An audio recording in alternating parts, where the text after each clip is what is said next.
Buenos días. A razón de culminar la primera parte del curso de psicoestadística, mi compañera Leslie Cotola y quien les habla, Stephanie Valdivia, hemos decidido realizar una presentación sobre una prueba estadística. Comencemos. En primer lugar, la prueba que hemos decidido aplicar es sobre comparación de más de dos muestras independientes. Para ello, decidimos utilizar el siguiente problema. Un profesor de una escuela secundaria desea saber qué tipo de trastorno mental afecta más el rendimiento de sus estudiantes. Luego de haber hecho una clasificación de quienes sí padecían un trastorno y quienes no, con ayuda de un psicólogo clínico, descubre que hay tres tipos de trastornos predominantes: el de depresión, el de bipolaridad, como también el de ansiedad. A partir de ello, utilizó una muestra de 120 estudiantes, los cuales al menos poseen uno de estos tipos de trastorno de manera predominante. Y la variable que utiliza para compararlos es el promedio final de las notas que obtuvieron en el periodo académico del año 2020. Como podemos ver a continuación es la tabla de datos donde podemos ver los 120 que tenemos en total. Así que sin más, iniciamos con el procedimiento en Jasper. Como bien sabemos, lo primero que hay que hacer es nuestra tabla de Excel, la cual lo tenemos que exportar al JAS mismo. De ahí tenemos que tomar en cuenta que la variable del tipo de trastornos debe estar puesta como una variable nominal, mientras que la de calificaciones como una de escala. Así empezamos dando selección a la opción de descriptivos, como está señalado en un círculo en la imagen que podemos ver. De esta manera podemos ver que se apertura un cuadro de clasificación de las variables. La de calificación la pondremos en la parte superior, mientras que la de tipo de trastornos en la parte inferior. Después, lo único que tenemos que hacer es bajar a la parte inferior y habilitar la opción de Shapiro-Wilk en la sección de estadísticas. A partir de ello nos damos cuenta por los p-valores de esa misma prueba de que en este caso aplicaremos la prueba ANOVA, ya que todos los valores son mayores a 0,5. En caso contrario, hubiéramos tenido que aplicar la prueba de Kruskal-Wallis. Pero, siguiendo con la prueba de ANOVA, lo que tenemos que hacer ahora es irnos de nuevo a la parte superior y seleccionar la opción de ANOVA y también de nuevo la opción de ANOVA. Ahí se aperturará otro cuadro de selección de variables y utilizamos el mismo formato: calificaciones en la parte superior, tipo de trastornos en la inferior. Después nos dirigimos a la parte inferior donde dice Display y ahí habilitamos la opción de Descriptive Status. A continuación vamos a seguir bajando para aplicar la homogeneidad de varianzas.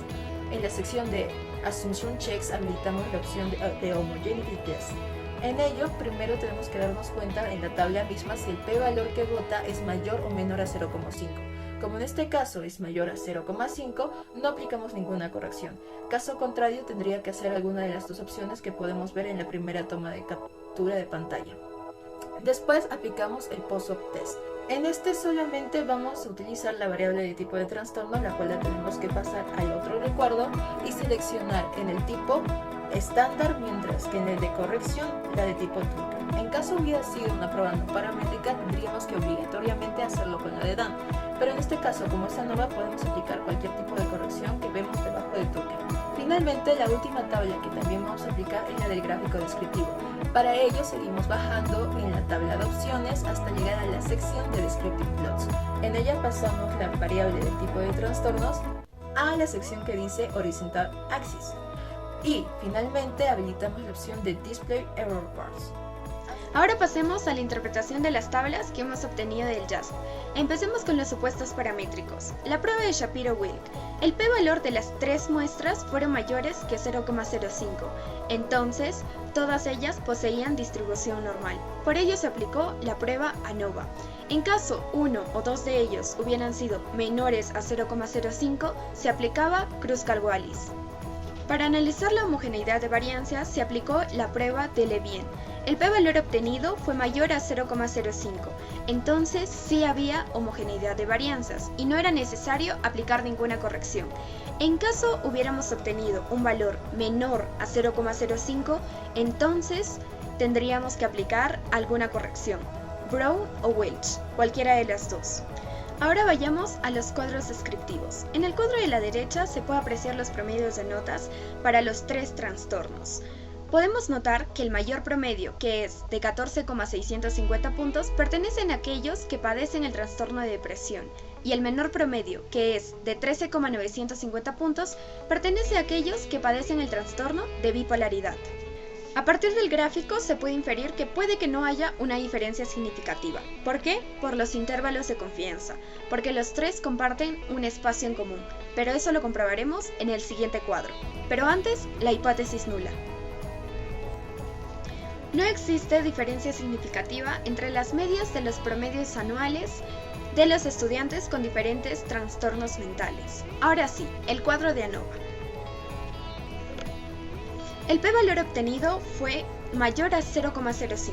Entonces, como lo decíamos, no hay diferencia significativa entre las medias de los promedios de los estudiantes que padecen distintos trastornos mentales.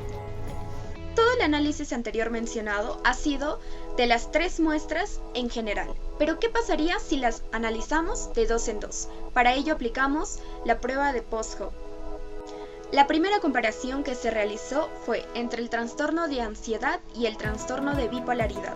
El p-valor obtenido fue de 0,991, un valor mayor a 0,05, entonces no hay diferencia significativa entre ambos.